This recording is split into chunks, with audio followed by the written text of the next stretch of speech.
오늘 함께 볼 말씀은 마태복음 6장 13절입니다.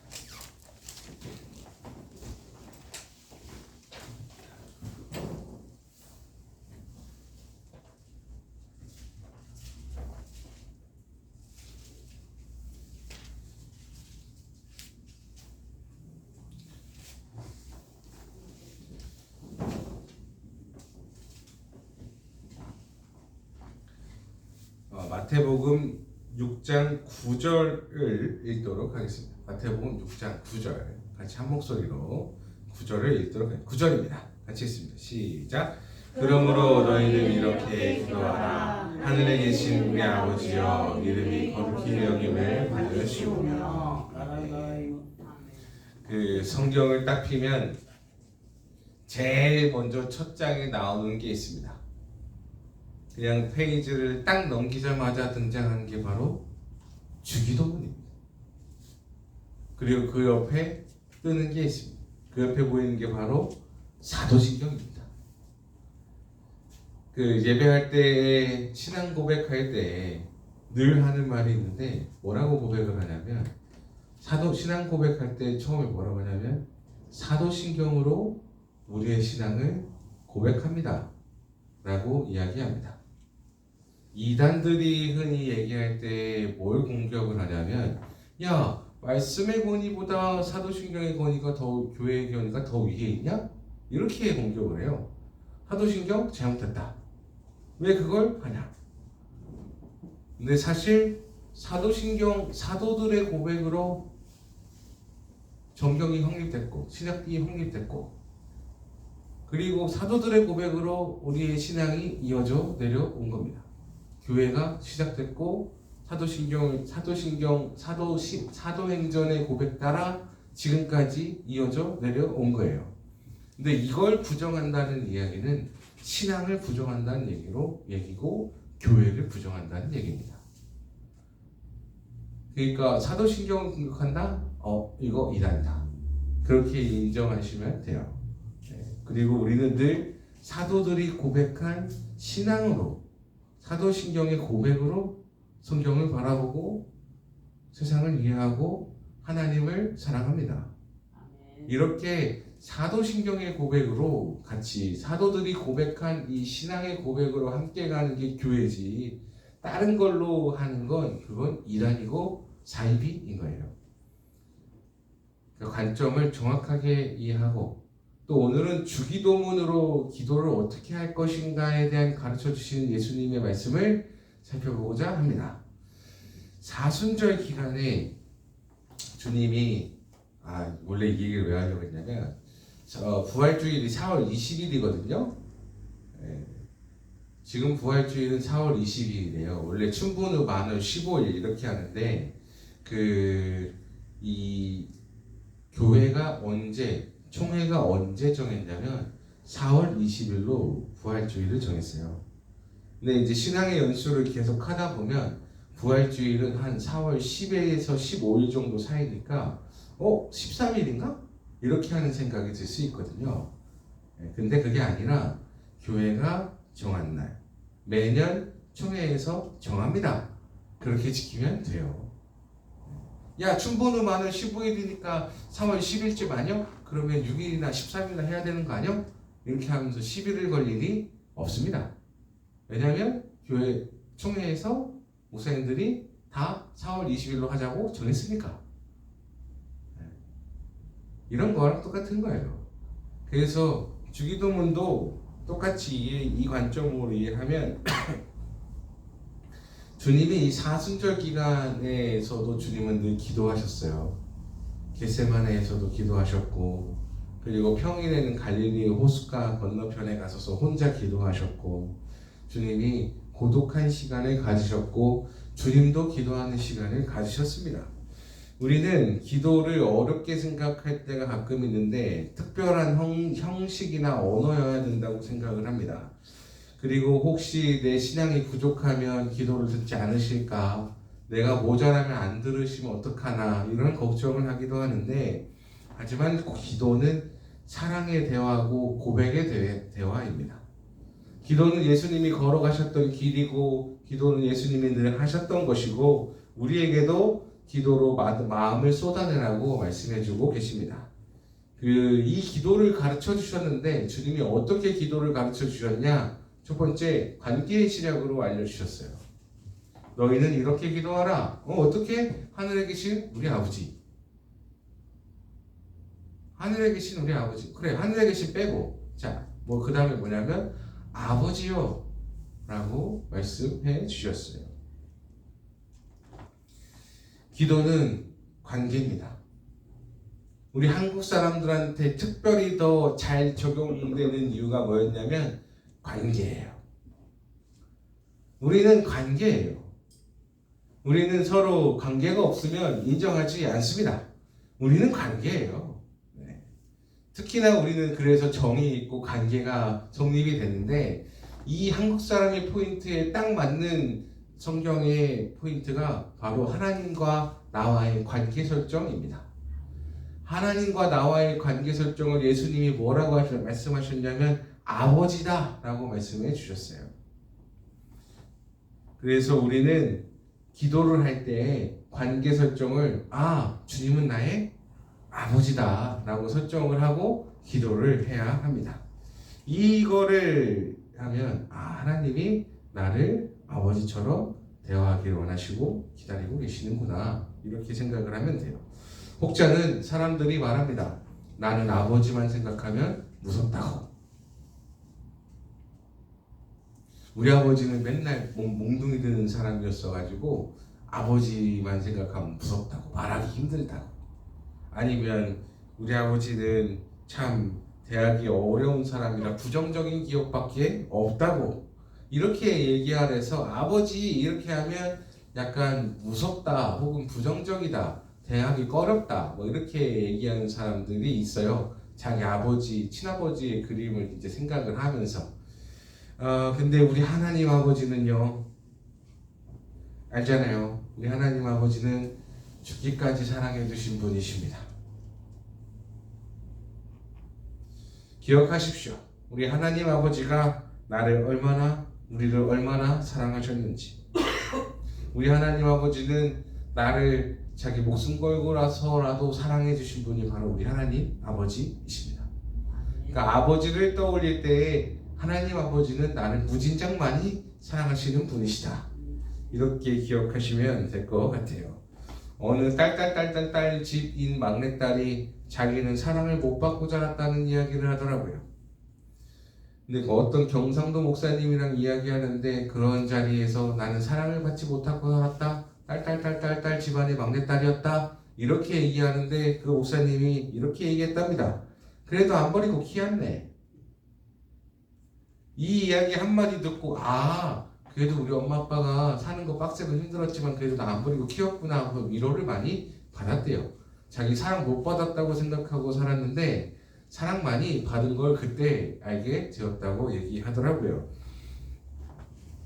기도는 하늘에 계신 아버지와 우리의 관계를 회복하는 첫 걸음입니다. 사순절 기도를 시작해 보십시오. 여러분 형식 따지지 마십시오. 어린아이가 엄마 아빠한테 얘기하듯 어설퍼도 진심이면 됩니다. 마음을 아시느니 안고 일어섬을 아시느니 내가 하는 말 무슨 말 속마디 한마디까지 알지 못하는 것이 없으시니 내가 이렇게 표현했어도 그 마음에 어떤 마음이 있는지 무엇을 전달하려고 했는지 다 아시는 그분께서 내 말을 알아듣지 못하실 리 없습니다. 여러분 기도 대화입니다. 하나님과의 진솔한 대화를 시작하는 한 주가 되시기를 축복합니다. 두 번째는 기도는 마음을 돌리는 용기입니다. 예수님이 겟세마네 동산에서 땀이 핏방울이 되도록 기도하셨습니다. 뭐라고 하셨냐면 아버지여 만일 아버지 뜻이면 하시되 이 잔을 내게 옮겨주소서. 그래도 아버지 뜻이면 그래도 감당하겠습니다 라고 얘기합니다. 여기에는 짧지만 두려움도 고통도 그리고 순종도 복종도 담겨 있습니다. 예수님도 우리와 똑같은 사람이셨습니다. 똑같은 감정을 갖고 계셨습니다. 그분이 기도를 하시면서 감정을 감추지 않으셨어요. 우리 같으면 야 창피하게 뭐 그렇게 얘기하냐 이렇게 할 수 있겠습니다만 주님도 얘기하셨어요. 주님, 나 이 잔이 감당하기 너무 벅찹니다. 하나님 아버지, 나 이 잔이 좀 이렇게 나를 좀 피해가게 하면 안 될까요? 근데 이 잔을 내가 만약에 감당해야 되면 그래도 감당하겠습니다. 근데 좀 피하게 해주세요. 라고 고백했어요. 누가 십자가를 좋아하겠습니까?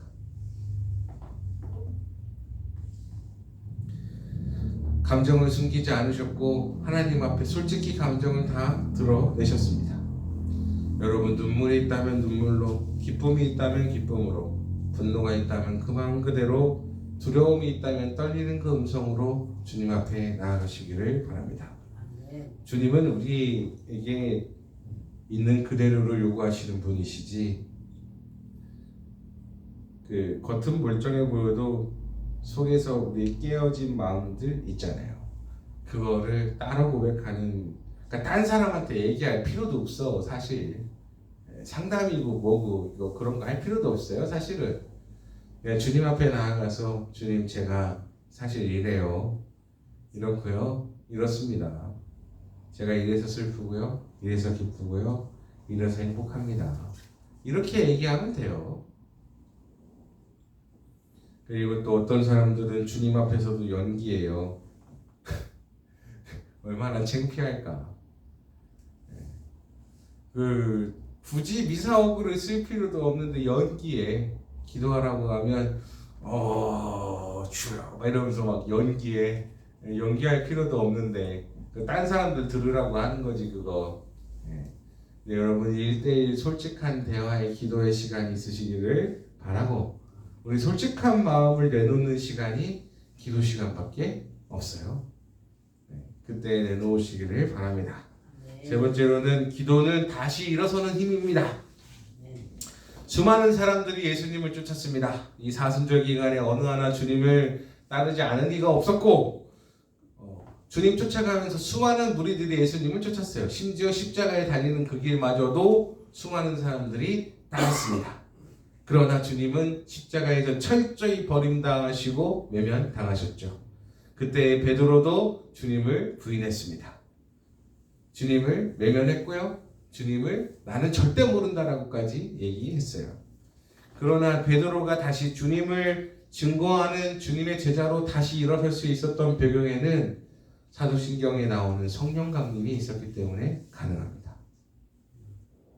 그 전까지만 해도 숨어 있었어요. 나아가지 못했어요. 왜냐하면 자기는 죽음당하는 걸 봤으니까. 다시 일어서지 못했어요. 그러나 기도하면서 성령 강림하고 기도하고 그때 기도하고 다시 일어설 수 있었습니다. 사람들은 이야기합니다. 환경이 나를 주저앉게 한다. 사람이 나를 주저앉게 했다. 나는 이것 때문에 부족했다. 아니요. 환경이, 마음이, 상황이 무너졌을 때 그때 다시 기도하면 무너졌던 환경도 마음도 상황도 다시 보이게 됩니다. 그걸 이기는 힘이 생겨요. 마음을 고쳐먹는 것 자체가 얼마나 위대한데. 어떤 사람이 이사를 했는데 그 이사를 한겨울에 추운 겨울날 이사를 했는데 그 이사하는 곳에 가서 막 이사를 하고 있는데 그 날씨가 너무 추우니까 보일러 배관에 있던 바닥 그 배관 선들이 다 터져가지고 물바다가 됐대요. 그러니까 지금 막 들어오고 있는데 이건 터져가지고 물바다가 됐지. 사람들은 왔다 갔다 하면서 정신이 없지. 아주 그냥 난장판 이런 난장판이 없더래요. 뭐 깔기는 깔아야 되고 배치도 다시 해야 되고 뒤집기도 또 해야 되고 뭐 난리가 나는 상황인데 야 이거 어떡하냐 하고 보니까 되게 절망적이더래요. 아무것도 할 수가 없더래요. 아니 밑바닥에서 물이 막 올라오고 있으니까 정신 못 차리죠. 근데 그런 상황에서 그래 내가 그래도 다시 기도하고 시작해야겠다. 다시 하나님께 감사하고 시작해야겠다 하고 찬양 한 곡하고 기도하고 그러고 다시 시작했더래요. 그러니까 다시 정리할 힘이 생기더래. 여러분, 누구는 상황 때문에 안 된다고 그러는데 그거 이길 힘은 기도밖에 없습니다. 내 입을 크게 열라 내가 채우리라 말씀하셨고, 너의 작은 탄식 신음소리에도 내가 응답한다 말씀해 주셨습니다. 여러분, 입을 크게 열고 마음 들이고 작은 탄식 소리에도 응답하시는 하나님의 음성을 귀 듣는 시간이 되시기를 바랍니다. 그리고 네 번째, 주님도 기도하셨습니다. 예수님도 기도하셨어. 생각해보세요. 5,000명이 여러분을 따라요. 남자가. 사람 몇 명이 따라도 행복할 텐데 5,000명이 따라. 군대가 나를 따라요. 수많은 사람들이 나를 따라요. 얼마나 즐겁고 행복하겠어요. 당장이라도 왕하고 싶겠지. 근데 이런 예수님이 갈릴리 건너편에 혼자 가서 동굴에 기도하셨어요. 평소에도 갈릴리 건너편 혼자 기도굴에 기도하라고 하셨고, 가장 외로운 밤 아무도 깨어있지 않은 그 시간에 혼자 하나님 앞에 기도했습니다. 기댈 사람 하나 없이 혼자 서 있는 것 같은 순간들, 그때 우리가 할 수 있는 것은 기도밖에 없습니다. 기도는 고독 속의 동행입니다. 내가 외로운 순간, 그 순간에도 주님이 나를 함께 하고 계시구나, 나와 함께 계시구나라고 하는 그런 거를 기대할 수 있는 순간들이에요. 아무도 나를 모른다고 느껴질 때 주님은 나를 기억하시고 나를 지켜보고 계십니다. 예수님도 그 밤을 기도로 건너셨고, 우리도 기도의 자리에 있을 때 주님께서 함께 건너가게 하실 줄로 믿습니다. 지금은 이제 사람들이 외로울 틈바구니가 없어요. 왜냐하면 재밌는 게 너무 많아. 그리고 유튜브만 틀어도 재밌는 게 얼마나 많고, 넷플릭스만 틀어도 볼 게 얼마나 많습니까? 고독할 시간이 없지. 근데 혹시 내가 고독할 시간이 생긴다? 그러면 꼭 기도하는 순간을 놓치지 마십시오. 다섯 번째, 마지막입니다. 힘내십시오. 집중하시면 됩니다. 마지막, 기도는 유산이에요. 아멘. 기도는 유산입니다. 십자가에서 마지막까지 예수님이 기도하셨는데 뭐라고 하셨냐면, 지난주에도 했지만 주님, 저들의 죄를 사하여 주세요 라고 기도하셨습니다. 기도는 용서이고 사랑이고 기도입니다. 죽음 앞에서도 고통 앞에서도 예수님은 다른 사람을 위하여 기도하셨고 용서하셨고 베푸셨습니다. 우리의 기도도 마찬가지입니다. 우리의 기도는 사랑의 마음을 담아 전하는 유산입니다.